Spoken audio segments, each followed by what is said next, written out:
रहमानिर्रहीम, अस्सलाम वालेकुम। मेरा नाम मोहम्मद जाफरी है। आज तहरीक इंसाफ की वफाकी हुकूमत ने बजट 2021-2022 असम्बली में पेश किया और जैसा कि आप जानते हैं कि गरीब आदमी और तनख्वाहदार तबके के लोग जो हैं, हम सारे डरते ही रहते हैं बजट से कि यार पता नहीं क्या नया पहाड़ हमारे पर गिरने वाला है और क्या मुसीबतें आने वाली हैं या कोई बेहतरी आएगी या नहीं आएगी। तो मैंने फ़ैसला किया कि इस व्लॉग में मैं आपको ये बताऊंगा कि इस बजट में मस्बत बातें क्या हैं आपके लिए, मेरे लिए, पाकिस्तान के लिए खुशखबरियाँ क्या हैं, अच्छा काम क्या हुआ है, ताकि थोड़ी सी पॉजिटिविटी जनरेट हो, हमें पता लगे कि बेहतरी किस जगह पर आ रही है। तनकीद तो होती रहेगी, इंशाल्लाह ताला आपको बताते रहेंगे कि कहाँ पर मसाइल हैं। तो मेरे नज़दीक जो सबसे बड़ा, डाइविंग राइट इनटू इट, जो सबसे इंपॉर्टेंट बात और सबसे ज़्यादा पॉजिटिव बात है वो ये है कि पाकिस्तान तहरीक इंसाफ की हुकूमत, जिसके ऊपर तनकीद थी और मैं भी करता था, कि इन्होंने हुकूमती ख़जाने के ऊपर ना ढक्कन टाइट कर दिया है बुनियादी तौर पर। और उस ढक्कन टाइट करने से क्या होता है कि जब हुकूमत स्पेंड नहीं करती है, हुकूमत खर्च नहीं करती प्रोजेक्ट्स के ऊपर, मंसूबों के ऊपर, तो ना नौकरियां जनरेट होती हैं, लोगों की जो है वो बेरोज़गारी बढ़ती है और ज़ाहिरी बात है उसकी वजह से गुर्बत भी बढ़ती है। मगर इस बजट में हुकूमत पाकिस्तान PTI ने बुनियादी तौर पर 40% इजाफा किया है, जो डेवलपमेंट बजट है या तरक्याती बजट कह लीजिए आप। बाकी तो बजट जो होते हैं वो तनख्वाहों वगैरह के होते हैं, तो तरक्याती बजट जो है उसमें उन्होंने 40% इजाफा किया है। पिछली दफ़ा आखिरी बजट में 639 अरब था और अब करीबन 964 अरब जो फिगर मैंने देखा उसके अंदर इजाफा हुआ है 40% का। इससे क्या होगा? इससे बुनियादी तौर पर हुकूमत तरक्याती काम करेगी, प्रोजेक्ट्स होंगे, कंस्ट्रक्शन होगी और मामलात जो हैं वो आगे को चलेंगे, उससे नौकरियां आएंगी, लोगों को नौकरियां मिलेंगी और बेहतरी आएगी। ज़ाहिरी बात है, लोगों के जो घरों में चूल्हे बंद हो रहे हैं कोविड की वजह से, आप और हम जानते हैं कि लोगों की नौकरियां कितनी ज़्यादा परेशानी का सामना रहा है। जो अच्छे खासे सफ़ेद पोश तबका था उनको भी मुश्किलात का सामना रहा, क्योंकि बहुत सारी नौकरियां जो है लोगों की लाखों की तादाद में जो है वो ख़त्म हुई। मगर अब उम्मीद है कि हुकूमत की ने जब अपना जो है वो अखराजात जो है स्कीम्स के हवाले से, तरक्याती कामों के हवाले से बढ़ाए हैं, तो अब लोगों के लिए नौकरियों के मौके बढ़ेंगे। दूसरी जो बड़ी बात है वो बहुत इंपॉर्टेंट है, वो आपको और मुझे वैसे तो ना लगे शायद कि डायरेक्टली हमें कोई बहुत बड़ा फ़ायदा हो गया है, मगर वो इन लॉन्गर टर्म आपके और मेरे लिए इंतहाई ज़रूरी है। वो ये है कि इस हुकूमत ने इलेक्ट्रिसिटी, बिजली की पैदावार के लिए, और ना सिर्फ पैदावार के लिए बल्कि उससे भी ज़्यादा इंपॉर्टेंट कि बिजली की तरसील के लिए, क्योंकि पाकिस्तान के अंदर अगर आप पहले से नहीं जानते तो आपको ये बता दूं कि सबसे बड़ा मसला ये है कि पाकिस्तान में जो बिजली की तरसील के लिए जो लाइनें या तारे हम देखते हैं, वो सारा सिस्टम, वो निज़ाम इतना पुराना और फरसूदा हो चुका है यार कि उसमें ही बिजली की इतने लॉसेस हो जाते हैं कि हुकूमत को भी नुकसान होता है, बिजली भी कम होती है, आपको और मुझे लोड शेडिंग का भी सामना करना पड़ता है और भी इसके बहुत कंपाउंडेड और कॉम्प्लिकेटेड मसाइल हैं। तो उस सब को ठीक करने के लिए हुकूमत ने इस बजट में 118 अरब रुपया रखा है। अब उम्मीद करते हैं कि ये 118 अरब रुपया वो लगाएंगे भी और ये जो तमाम सिस्टम है बिजली की तरसील का, ये बेहतर होगा। आपके और मेरे घरों में बिजली जो है उसकी लोड शेडिंग जो है अभी आजकल तो बहुत ज़्यादा मसला बना हुआ है कई इलाकों में, और गर्मी भी बहुत है। उसके अलावा जो बिजली के हवाले से दूसरी अच्छी खबर है वो ये है कि हुकूमत ने जो डैम्स हैं उनके लिए काफ़ी सारा पैसा रखा। मैं आपको उसकी डिटेल बता देता हूं कि भाषा डैम के लिए 23 अरब रुपया रखा, दासू के लिए 57 अरब रखा, मोहम्मद डैम के लिए 6 अरब रखा है और नीलम झेलम प्रोजेक्ट जो कि है उसके लिए 14 अरब रुपये रखा है। अब ये बुनियादी तौर पर इनके ऊपर उम्मीद है कि पैसे लगेंगे भी।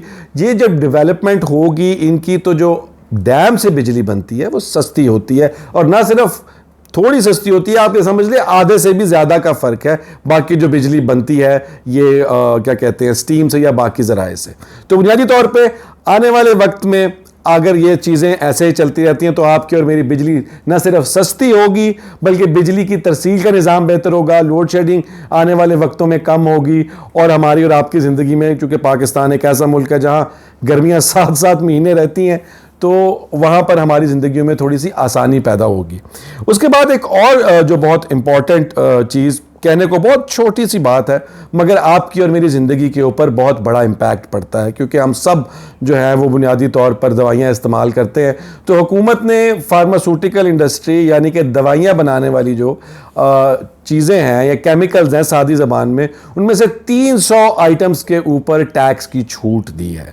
उससे इस हुकूमत के ऊपर एक ये भी बहुत बड़ी तनकीद थी कि जी इन्होंने दवाइयाँ महंगी कर दी हैं, दवाइयाँ महंगी कर दी कि ज़ाहिरी बात है अब वो तो हो चुका, लेकिन ये सब्सिडी, ये टैक्स की छूट देने की वजह से दवाइयाँ बनाने वाले जो मटेरियल्स या केमिकल्स हैं उससे उम्मीद ये है कि आपकी और मेरी दवाइयों में, हमारे वालिदैन दवाइयाँ, ज़ाहिरी बात है बुज़ुर्ग जो हैं वो ज़्यादा दवाइयाँ इस्तेमाल करते हैं, तो उसकी कीमत में भी कमी आने का इम्कान है।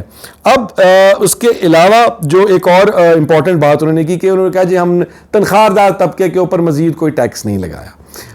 इसका मतलब ये है, बुनियादी तौर पर इसकी ट्रांसलेशन सादी ज़बान में ये है कि स्लैब्स होती हैं कि जी जिसकी 50,000 तनख्वाह है उसके ऊपर इतना टैक्स, जिसकी लाख से ऊपर है उसके ऊपर इतना, जो उससे ज़्यादा है उसके ऊपर इतना। तो जो तनख्वाहदार तबके हैं उनकी स्लैब्स जहाँ पर जितना टैक्स वो पहले दे रहे हैं उतना ही देते रहेंगे। इस बजट में उसके ऊपर किसी किस्म का कोई इजाफा नहीं किया गया। जो जनरल सेल्स टैक्स है, जीएसटी, वो भी उसके ऊपर भी कोई जो हुकूमत है, वफाकी हुकूमत, उसकी तरफ से कोई नहीं आया, आप कह लीजिए इजाफे की नवीद। एक और जो इम्पोर्टेंट चीज़ मुझे नज़र आई इसमें वो ये है कि हुकूमत ने आसान कर्ज़े देने के लिए जो है वो लोगों को 20 लाख रुपए तक के आसान कर्ज़े, जो लोग घर बनाना चाहते हैं, क्योंकि एक कंस्ट्रक्शन बूम है। पहले ही आपको मालूम होगा कि इमरान खान की हुकूमत ने जो तामीराती काम है उसके हवाले से बड़ा पैकेज दिया था, उससे लोग ये भी कहते हैं कि बड़ा फ़ायदा भी हुआ और एक आप समझ लीजिए उससे नौकरियां भी निकली मज़दूरों की। मगर अब उन्होंने ये भी उसमें एक मज़ीद उसको बूस्ट देने के लिए लोगों को 20-20 लाख रुपए का आसान इकसात पर, आसान रेट्स पर कर्जा देने की भी बात की है। मोबाइल फ़ोन्स इस्तेमाल करने वालों के लिए थोड़ी सी मिली जुली सी खबर है।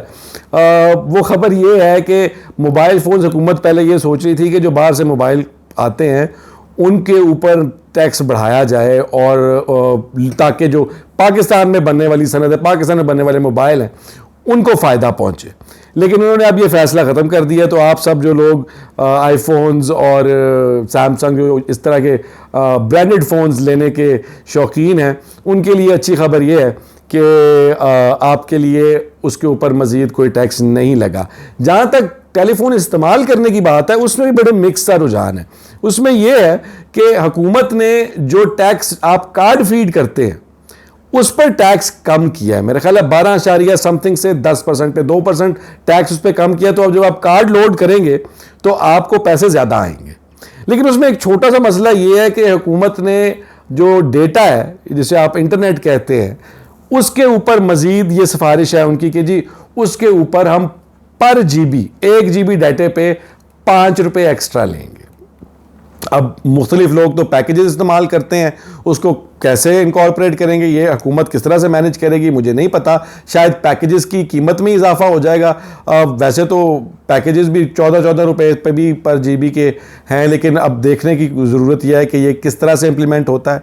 लेकिन यह है कि आपके कार्ड से पैसे ज़्यादा आएंगे, मगर आपके डेटा के यूज़ पर, अगर आप डाटा ज़्यादा यूज़ करते हैं, इंटरनेट ज़्यादा इस्तेमाल करते हैं, तो आपको पर जीबी 5 रुपये एक्स्ट्रा पड़ेगा। उसके अलावा लंबी लंबी कॉलें करने वाले जो शौकीन लोग हैं, जो हम जैसे सादे लोग हैं, हम लोगों ने तो काम की बात करनी होती है 5 से 10 मिनट, मगर ये है कि लंबी कॉलों करने वालों के ऊपर भी जो है वो हुकूमत ने थोड़ा सा टैक्स लगाया है। और अगर आप पैकेज के साथ बात कर रहे हैं तो वो एक अलग बात है, मगर अगर आपके पैकेजेस नहीं है, हो सकता है पैकेज की कीमत भी ऊपर जाए, मगर ये है कि आपकी जो है उसकी कीमत में भी शायद इजाफा हो।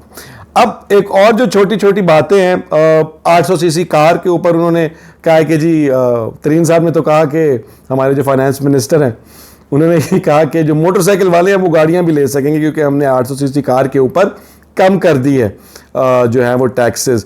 अब मोटरसाइकिल वाले और कार के बीच में फ़र्क बहुत ज़्यादा है। हम उनकी तरीन साहब जो है उनकी सोच की एक्नॉलेज करते हैं, तारीफ़ करते हैं, मगर थोड़ा सा फ़र्क बहुत ज़्यादा है। कहाँ पर 60,000 रुपये की या 40,000 की CD70 अब तो पता नहीं कितने की है, और कहाँ पर लाखों में गाड़ियाँ। खैर, तो बुनियादी तौर पर उसके बाद किसानों के लिए और जो लोग जूस पीने वाले हैं ख़ास तौर पे, जो जूसेस है उसके ऊपर उन्होंने जो है वो टैक्स जो है वो कम किया। फ्रेश जूसेस पिया करें तो आपको पैसे कम पड़ेंगे। उसके बाद हुकूमत ने एक और जो काम किया, ज़राअत को जिस तरह से पहले से वो हम पिछली हुकूमत के स्टेप्स में भी देख रहे हैं, इसमें जो किसान है उसके लिए काफ़ी मराहत है। गोदामों के ऊपर टैक्स जो है वो ख़त्म किया है, फ्रेश जूसेस के ऊपर जो है वो टैक्स कम किया है, और नया टैक्स सैलरीड क्लास पर वो कहते हैं कि जी हमने कोई नहीं लगाया। तो बुनियादी तौर पर आईटी इंडस्ट्री को बूम देने के लिए जो ओवरऑल वो बता रहे हैं कि हमने टैक्स की सब्सिडी यानी कि टैक्सों की छूट के हवाले से को 500 अरब रुपए से ज़्यादा, कोई 550 अरब रुपए के करीब वो कह रहे हैं हमने टैक्स की छूट दी है लोगों को। तो जो है हुकूमत पाकिस्तान ने इस बजट में मुझे ये महसूस होता है कि जो पिछली कोताहियाँ थी, गलतियाँ थी, उनको कुछ हद तक दुरुस्त करने की कोशिश की है। उम्मीद करते हैं कि जो एक ग्रोथ बेस्ड बजट लग रहा है मुझे, जहाँ पर हुकूमत ने ये कोशिश की है कि इसको जो है अब इकॉनमी का पहिया चलाया जाए, लोगों को ज़्यादा नौकरियाँ पैदा की जाएँ, और शायद इससे जो है हमारा ग्रोथ रेट जो है वो भी बढ़ेगा। तो मुल्क के लिए एक ग्रोथ बेस्ड बजट हमेशा एक पॉजिटिव साइन होता है, एक मस्बत साइन होता है। उम्मीद करते हैं कि ये जो पैसे एलोकेट हुए हैं ये रिलीज़ भी हों और लगे भी। पिछले वाले जो थे वो तो काफ़ी हद तक नहीं लगे थे, वो उसके लिए हुकूमत को अब एफिशिएंट होना पड़ेगा। उम्मीद करते हैं कि पैसे लगे, आपके और मेरे लिए नौकरियां बने, और हम लोग जो हैं वो माशी आसूदगी की तरफ जाए। आपका बहुत शुक्रिया। चैनल को सब्सक्राइब कीजिए। अल्लाह हाफ़िज़।